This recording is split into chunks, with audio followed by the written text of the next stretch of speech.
નમસ્કાર મિત્રો, આજે આપણે આ વિડીયોમાં ધોરણ 5 પર્યાવરણ આસપાસ પાઠ પહેલો મજાની ઇન્દ્રિયો ને સ્વ અધ્યયન પોથીનું સોલ્યુશન જોઈએ।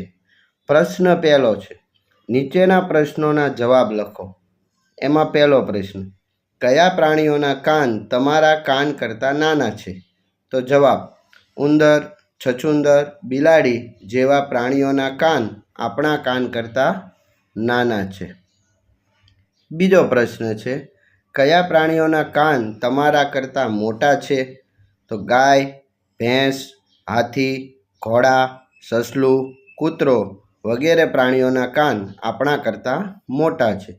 ત્રીજું, જેના કાન દેખાતા ન હોય તેવા પ્રાણીઓના નામ। તો કાબર, કોયલ, મોર, ચકલી, પોપટ તથા પ્રાણીઓમાં સાપ, અજગર, ગરોળીના કાન દેખાતા નથી। ચોથો પ્રશ્ન, કયા કયા પ્રાણીઓની સાંભળવાની ક્ષમતા ખૂબ સારી હોય? તો કૂતરો, હાથી, ચામાચીડિયું, વાઘ, સસલું વગેરે પ્રાણીઓની સાંભળવાની ક્ષમતા ખૂબ સારી હોય। પાંચમો પ્રશ્ન, કયા કયા પ્રાણીઓ દૂરની વસ્તુઓ સરળતાથી જોઈ શકે? તો કે વાઘ, ગરુડ, સમડી અને બાજ।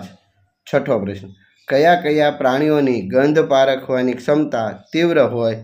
તો કૂતરો, કીડી, બિલાડી અને શિયાળ। સાતમો પ્રશ્ન, તમે જોયા વગર ફક્ત તેની ગંધથી પારખી શકો તેવી વસ્તુ?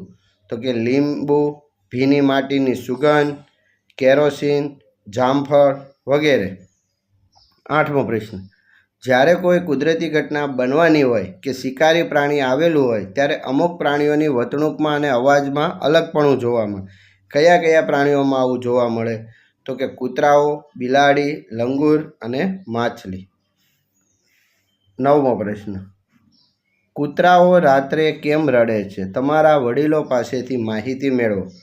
તો જવાબ, કૂતરાઓને જો રાત્રે ખાવા ન મળ્યું હોય તે સમયે રડે।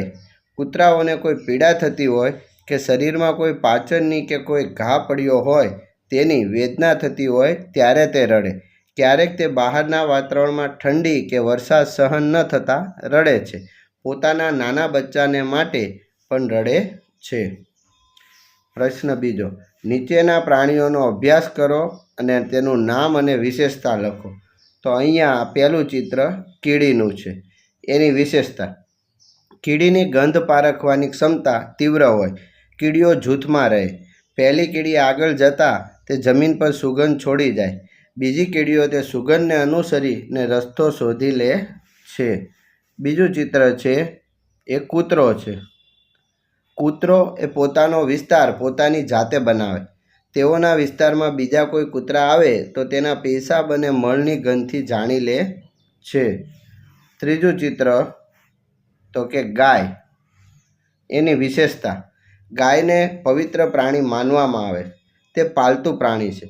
ગાયનું દૂધ ખૂબ જ શક્તિ ધરાવતું અને રોગપ્રતિકારક શક્તિ ધરાવતું હોય છે। ગાયને માતા તરીકે પૂજવામાં આવે છે। એની પછીનું ચિત્ર છે એ છે વાઘ। એની વિશેષતા, વાઘ એ જંગલી પ્રાણી છે। તે રાત્રે આપણા કરતાં 6 ગણું સારી રીતે જોઈ શકે। વાઘની મૂછો સંવેદનશીલ હોવાથી અંધારામાં આગળ વધવામાં અને ખોરાક શોધવામાં મદદ કરે। હવે એની પછીનું ચિત્ર છે એ છે મધમાખી। એની વિશેષતા, તો મધમાખી મધપૂડામાં પોતાનું મધ બનાવે। રાણી મધમાખી ઈંડા મૂકે અને કામદાર મધમાખીઓ આખો દિવસ કામ કરી મધ ભેગું કરે। મધમાખી ડંખ પણ મારે છે। એની પછીનું ચિત્ર છે બાજ। એની વિશેષતા, બાજ પક્ષીઓએ આકાશમાં ખૂબ જ ઊંચે ઉડે। બાજ પક્ષીની જોવાની ક્ષમતા વધુ હોય। તે આકાશમાંથી ઘણે દૂરથી જમીન પર રહેલી વસ્તુને જોઈ શકે છે। એની પછી છે સાપ। એની વિશેષતા, સાપને પગ હોતા નથી। તે જમીન પર પેટેથી સરકીને ચાલે છે। સાપ ખેતરમાં પાકને નુકસાન કરતા ઉંદરોને ખાઈ જાય, તેથી તે ખેડૂતનો મિત્ર ગણાય। દુનિયામાં ફક્ત 4 પ્રકારના સાપ ઝેરી હોય છે. આભાર મિત્રો.